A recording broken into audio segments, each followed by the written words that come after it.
Good morning friends.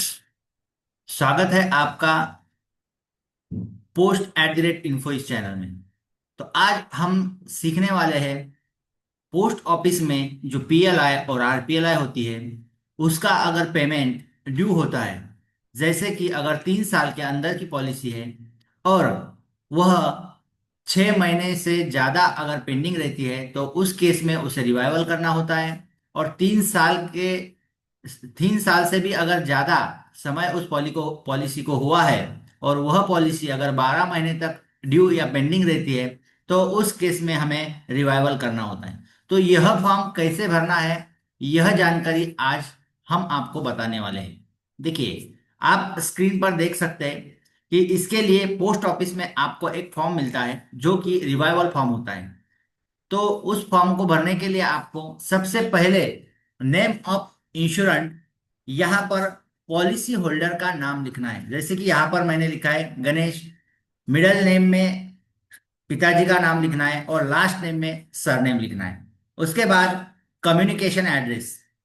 अब revival form में बहुत लोग जो होते हैं वो गलत एड्रेस मेंशन करते हैं। जब सीपीसी में यह आपकी रिक्वेस्ट आती है तो वहां से आपको एक लेटर भेज दिया जाता है जो कि रिवाइवल एक्सेप्टेंस लेटर रहता है। उस पर आपने इस एप्लीकेशन पर जो एड्रेस दिया हुआ है वही एड्रेस उस एप्लीकेशन पर रहता है। तो उसके लिए ये एक्सेप्टेंस लेटर आपको मिलने के लिए सही एड्रेस मेंशन होना जरूरी होता है। गलत एड्रेस अगर आप यहाँ पर मेंशन करेंगे तो आपको वो एक्सेप्टेंस लेटर जो होता है वो नहीं मिलता है। ठीक है। तो उसके बाद पर्टिकुलर्स ऑफ पॉलिसी, वहां पॉलिसी नंबर लिखना है। आपका जो भी पॉलिसी नंबर होता है, जो किताब होती है आपकी रिसिप्ट बुक होती है, उस रिसिप्ट बुक पर पॉलिसी नंबर मेंशन किया होता है। उसके बाद सम अश्योर्ड, यानी आपने कितने लाख की पॉलिसी निकाली है, उस आपका कवर कितने लाख का है। अगर 1 लाख है तो 1 लाख, 10 लाख का है तो 10 लाख, वो भी आपका जो किताब है, रिसिप्ट बुक है, उस पर ही ये पूर्ण डिटेल जो है, संपूर्ण डिटेल वहां पर मेंशन होती है। वो देख के आपको सिंपल यहाँ से सिंपल तरीके से यहाँ पर लिखना है। डेट ऑफ एक्सेप्टेंस, आपकी जो पॉलिसी है कौन से डेट को एक्सेप्ट हुई है उसकी तिथि यहाँ पर आपको लिखनी है। उसके बाद यह पॉलिसी कितने साल तक है, कितने ड्यूरेशन की है, और वहां पर ये मैच्योर कौन से तारीख को होने वाली है। जैसे कि मैंने यहाँ पे मेंशन किया है 12/5/2035, उस दिन को यह पॉलिसी मेच्योर होने वाली है। इस पॉलिसी धारक को पैसे रिटर्न मिलने वाले हैं विद बोनस। ओके, तो वो यह तारीख वहां पर मेंशन करनी है। उसके बाद प्रीमियम, जो पॉलिसी धारक प्रोपोनेंट होता है वो प्रीमियम मंथली पेड करता है, क्वार्टरली पेड करता है, हाफ ईयरली करता है या ईयरली करता है। अगर मंथली पेड करता है तो मंथली वहां पर आपको चेक मार्क करना है। ओके। उसके बाद period for which Primia is due, it means premium इस पॉलिसी का कौन से डेट से कौन से तारीख तक ड्यू है, प्रलंबित है, यह आपको वहां पर मेंशन करना है। पांचवा पॉइंट लिखा हुआ है reason for non payment of premiums if any. आपकी दिक्कत क्या थी, आपने पेमेंट क्यों नहीं किया, ए सिंपल एक रीजन वहां पर मेंशन करना है। आप due to cause of financial problem ऐसा भी वहां पर मेंशन कर सकते हैं। 6 नंबर का पॉइंट दिया हुआ है name of the post office at which premia are desire to be paid. आपने इसके पहले जो प्रीमियम पेड किए थे वो कौन से पोस्ट ऑफिस में पेड किए थे, तो उस पोस्ट ऑफिस का नाम वहां पर लिखना है।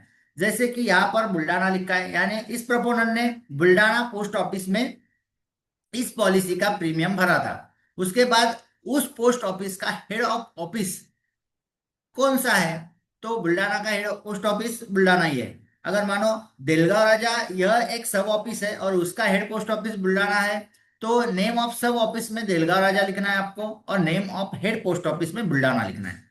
I hereby declare that I continue to be in good health since the day the first unpaid premium had become due in respect of above mentioned policy till this date। तो यहाँ पर आपको जिस दिन आप ये फॉर्म भर रहे हैं, रिवाइवल फॉर्म भर रहे हैं, वह डेट आपको वहां पर मेंशन करनी है। के बाद नीचे आप देख सकते हैं सिग्नेचर ऑफ इंश्योरेंट, जो प्रोपोनेंट है इंश्योरेंट है उनका साइन यहाँ पर ऊपर करना है।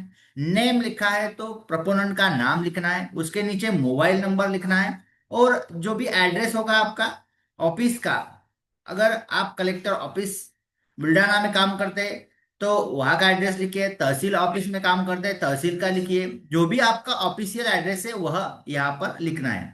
उसके बाद डॉक्यूमेंट कौन कौन से अटैच करने हैं, यह बात सबसे इंपॉर्टेंट है। देखिए यहाँ पर एक आपको इस रिवाइवल फॉर्म के साथ मेडिकल सर्टिफिकेट भी लेना जरूरी होता है। तो आप यह जो भी हॉस्पिटल के बीएचएमएस हो, एमबीबीएस हो, एमडी हो, कौन सा भी डॉक्टर हो, तो उनके तरफ से एक मेडिकल सर्टिफिकेट साइन करके ला सकते हैं कि हम आप जो भी आपकी हेल्थ कंडीशन है वेल एंड गुड है। तो गुड हेल्थ कंडीशन की वजह से आपको ये सर्टिफिकेट दिया जाता है। उसके बाद जो डॉक्यूमेंट अटैच करने हैं, एक आधार का जेरॉक्स, पैन कार्ड जेरॉक्स और पॉलिसी बॉन्ड जो होता है आपका उसका जेरॉक्स, ये सभी डॉक्यूमेंट आपको सेल्फ अटेस्टेड करने हैं। तो इस तरीके से आपको रिवाइवल फॉर्म भरना है। अगर पोस्ट ऑफिस में BPM, as a BPM GDS PA यह आप काम कर रहे हैं तो प्रोपोनेंट ने अगर फॉर्म भर के दिया है तो यह जानकारी उस पर मेंशन है या नहीं वो चेक करना है। इसके बाद लास्ट में सब पोस्ट ऑफिस के जो एसपीएम है उनका स्टैम्प इस फॉर्म पर होना जरूरी है। उसके बाद ही यह फॉर्म आपको सीपीसी की तरफ भेजना है।